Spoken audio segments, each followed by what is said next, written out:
সুন্নাহের দৃষ্টিকোণ থেকে যেহেতু আদালত প্রাঙ্গণে আমি আছি এবং বিজ্ঞ বিচারক মণ্ডলীরা আছেন, আইনজীবীগণ আছেন, আপনারা তো বাংলাদেশের রাষ্ট্রের একটা অংশ যে প্রতিষ্ঠান সেখানে আছেন, আইন বিভাগ, শাসন বিভাগ, বিচার বিভাগ, আপনারা আছেন বিচার বিভাগে। আপনারা রাষ্ট্রকে প্রভাবিত করার যথেষ্ট মেধা, যোগ্যতা, শক্তি আল্লাহ তাআলা আপনাদেরকে দান করেছেন। কিন্তু সে আইনের ক্ষেত্রে আমরা যদি কোরআন সুন্নাহর আদর্শের অনুসরণ করি, তাহলেই আমাদের দেশে আইনের শাসন প্রতিষ্ঠিত হতে পারে এবং আইন আদালতে 100% ট্রান্সপারেন্সি থাকবে। আইনের ক্ষেত্রে ইসলাম কি ধরনের ক্ষমতা দিয়েছে আইন প্রয়োগকারীকে, আপনি তা চিন্তাও করতে পারবেন না। মুসলিম শরীফের হাদিস, রাসূলুল্লাহ সাল্লাল্লাহু আলাইহি ওয়াসাল্লামের নূরের জামানায় কুরাইশ বংশের এক মহিলা চুরি করেছে। আল্লাহর হাবিব সাল্লাল্লাহু আলাইহি সাল্লাম শরিয়া আইনে রায় দিলেন তার হাত কাটো। আমরা যেন আবার ভুল না বুঝি যে যত চোর সব হাত কেটে দিলে আর হাত থাকবে কার। দেখুন, ইসলাম যে আইন দিয়েছে তা অত্যন্ত কঠোর, বিধান হিসেবে কঠোর যত, প্রয়োগ হিসেবে কঠোর তত, অর্থাৎ চেক অ্যান্ড ব্যালেন্স।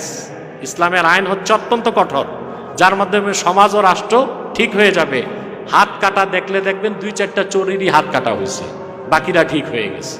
যেটা আপনারা সৌদি আরব গেলে দেখতে পাবেন, সবার হাত আছে, অথচ ওখানে চোরের শাস্তি হচ্ছে হাত কাটা।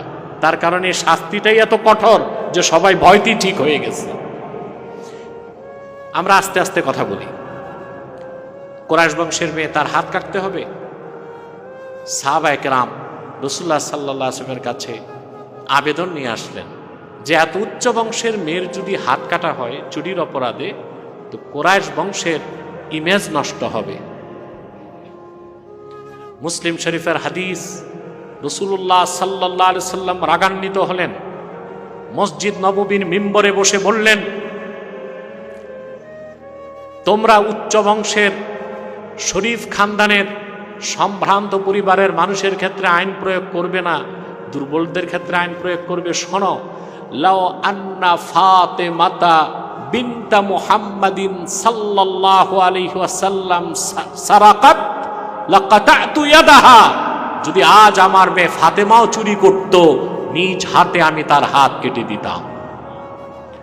পৃথিবীর সৃষ্টি লগ্ন থেকে আজ পর্যন্ত মানব ইতিহাসে আইনের ক্ষেত্রে যে আইনের শাসন যেটাকে বলা হয়, আইনের ক্ষেত্রে যে সবাই সমান, আইন যে সবার জন্য সমানভাবে প্রযোজ্য, এই রকম নজির হাদিসের বাইরে, রাসূলুল্লাহর আদর্শের বাইরে খুঁজে পাওয়া একেবারেই অসম্ভব।